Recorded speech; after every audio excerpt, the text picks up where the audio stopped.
Quero começar falando do reencontro, né, do Corinthians com o Tite, que vai ocorrer neste domingo na Neoquímica Arena. É a primeira vez que o Tite, né, vem à Neoquímica Arena para enfrentar o Corinthians desde que assumiu o Flamengo e desde que deixou, claro, o Coringão, né, depois de uma longa passagem pela seleção brasileira e agora no Flamengo. Esse jogo já está cercado de muita pressão, é visto no clube como uma final, até pela, né, grandeza do jogo, pelo clássico que é e pela situação, né, de urgência no Corinthians por vitórias. O Corinthians está na zona do rebaixamento do Campeonato Brasileiro. A torcida promete apoiar e também promete cobrar forte. Vai ter todo o apoio antes do jogo, tá? Inclusive uma carreata saindo, né, da quadra dos Gaviões e que vai até mais ou menos ali a Neoquímica Arena. Vai ser um momento ali de grande apoio, né, dos torcedores uniformizados. Mas existe também uma pressão, tá? O que eu apurei é que essa pressão, inclusive, essa informação já chegou aos jogadores, tá? Porque hoje, né, torcedores organizados têm lá no Corinthians hoje, né, pessoas trabalhando no clube, lá dentro mesmo. Então a informação já chegou, os jogadores já sentiram, né, o peso disso. Vamos saber se vai ser, se essa pressão vai ajudar a correr mais, se vai trazer mais nervosismo. Isso só quando a bola rolar a gente vai saber. A pressão é a seguinte: se o Corinthians perder para o Flamengo no próximo domingo, tá, torcedores organizados, e aí são organizadas, prometem fazer uma pressão muito forte para cima da diretoria, atletas, enfim, a situação vai ficar realmente complicada. É claro que eu não estou falando de violência, não estou falando de nenhum tipo de ameaça, mas vai ser uma pressão, algum protesto bem forte. Não tenho detalhes desse protesto, mas vai ser um protesto bem forte mesmo, tá? Vamos até torcer para o Corinthians ganhar para que, né, nada aconteça, e claro, né, sempre a gente lutando para que lutando e torcendo para que não haja nenhum tipo de violência. Agora, não sei que tipo de pressão que vai ser, mas uma pessoa me disse que vai ser uma pressão que nunca houve, aliás, no mandato do Augusto Melo, claro, e nós já tivemos invasões e algumas coisas parecidas nesse mandato. Então, isso já chegou ao Corinthians, tá? Nós vamos aguardar, né, para saber como é que vai ser essa situação. Tomara que nem precise de pressão nenhuma, nenhum protesto, aliás, porque o protesto promete ser muito grande se perder. Tomara que o Corinthians não venha, né, sair derrotado da Neoquímica Arena e tudo termine aí na boa. Vamos aguardar, né, para a gente ver o que vai acontecer nesse final de semana. Comenta aqui embaixo e deixa o seu like sobre essa. Só, vamos falar agora, né, do vai e vem, né, o mercado da bola do Corinthians, tá? Tem muita situação aí para a gente falar para vocês, e envolvendo saída e chegada de jogador, né? Saída, só o Giovani, né? O Wesley já foi apresentado lá no time do Cristiano Ronaldo, né, no Al Nassr.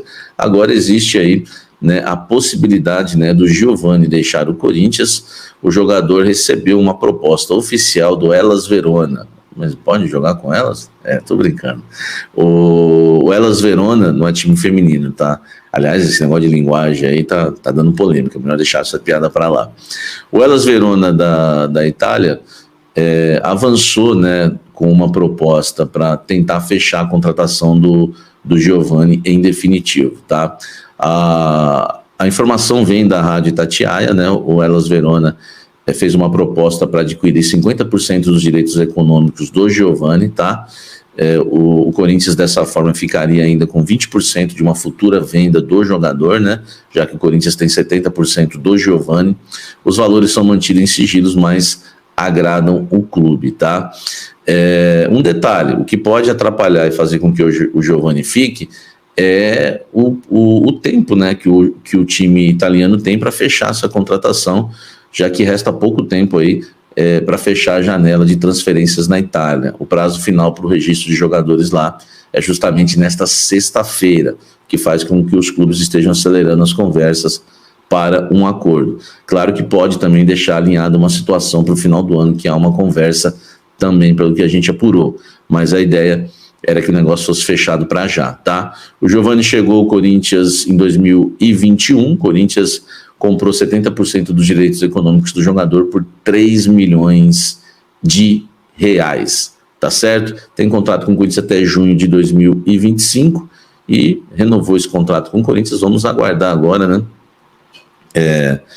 Muita gente esperava uma nova renovação, né? Ele já teve aí uma renovação, mas muita gente esperava que estendesse, né? Ainda mais quando ele fez gol outro dia, enfim, teve um lampejo aí de uma boa fase, mas acabou não acontecendo. No final do ano ele pode assinar até um pré-contrato, tá certo? Será que o Giovani vai embora? Enfim, vamos falar agora do Arthur Cabral, que é importante também.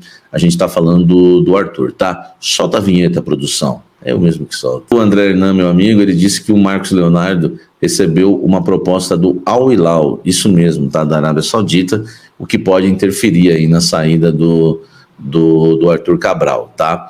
É claro, né, caso, né, o Marcos Leonardo seja negociado, o Benfica pode mudar de ideia e não liberar o Arthur Cabral. Vocês sabem, né, eu sempre achei esse negócio do Arthur Cabral uma cavada, enfim, um jogo de cena.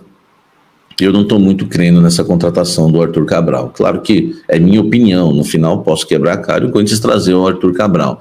Aliás, eu sou até contra, né, aquilo que todos apuramos aí em relação ao que tem sido falado, tem sido vazado, que o Corinthians fez uma proposta por empréstimo, por metas, e caso o Arthur Cabral atinja, né, um número de partidas e de gols, o Corinthians teria que pagar 15 milhões de euros, tá? Surgiu a informação do Hernan também que o Corinthians fez uma proposta para adquirir em definitivo já o Arthur Cabral por 15 milhões de euros por 50% dos direitos econômicos, que é um absurdo, tá? Um absurdo. Enfim, essa situação do Arthur Cabral, eu acho lamentável o Corinthians gastar tanto dinheiro no jogador. O Corinthians gastou 170 milhões de reais, um pouco mais do que isso, em 18 jogadores e agora está pensando em gastar 100 milhões de reais em apenas um jogador, Arthur Cabral, que tem média de 1 gol a cada 4 jogos.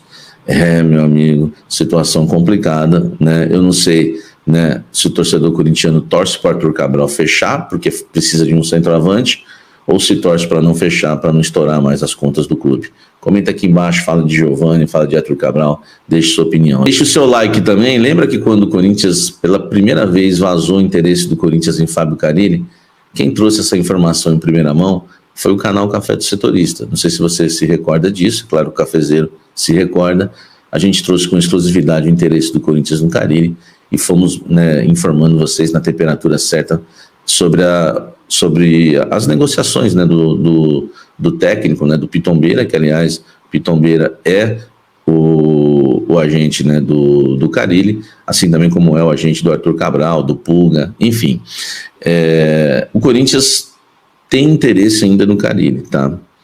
E o Carille pode virar uma baita sombra, já é sombra já para o Ramon Dias, mas essa sombra pode aumentar mais ainda se o Santos, por exemplo, perder, né, para a Ponte Preta ou continuar tropeçando no Campeonato Brasileiro da Série B. O jogo é na Vila Belmiro. Se isso acontecer, né, existe a chance do Carille ser demitido. É claro que não dá para cravar isso, tá? Mas a situação é complicada, né? O Santos vive uma fase difícil, né? O Santos somou 1 ponto de 6 nos últimos 2 compromissos em casa, tá? E o Carille está cada dia mais ameaçado, tá? E se não bastasse, o Santos vem de 3 jogos, né? Além de 3 jogos sem vitórias, né, em casa, né, empates com o Sport e Amazonas e derrota para o Avaí. Enfim, a situação do Santos é complicada também no retorno. São 5 pontos ganhos de 12 possíveis, tá? Então o Carille vive uma situação complicada, tá? Lá na Vila Belmiro, e se ele por acaso for demitido, tá? For demitido, a sombra dele vai ser muito grande em relação a Ramon Dias. Uma fonte me disse por vários motivos. O Augusto tem uma relação muito boa hoje com o Pitombeira. O Augusto já admitiu para algumas pessoas bem próximas que se arrependeu de não ter fechado com o Carille, tá certo? O trabalho do Ramon Dias já é questionado pela diretoria, inclusive pelo Augusto. Eu não estou falando que existe negociação ou contato, tá? Mas existe até um arrependimento do dirigente corintiano e a relação dele com o Pitombeira é muito boa, tá? É muito boa e ele gosta muito do Carille, o Augusto Melo, que só não o contratou por pressão das redes sociais, também de pessoas à sua volta. Então o Ramon Dias que se cuide, porque o Carille é uma baita sombra para ele. E se não bastasse a situação, o Ramon Dias, que já era questionado por Augusto Melo e alguma das pessoas que estão à sua volta ali, enfim, menos pelo Fabinho Soldado, o Ramon Dias começa a ter o seu trabalho questionado por alguns jogadores, tá? A mudança de esquema tático, tá? Isso os jogadores sempre reclamam, é incrível isso, né? É incrível essa questão.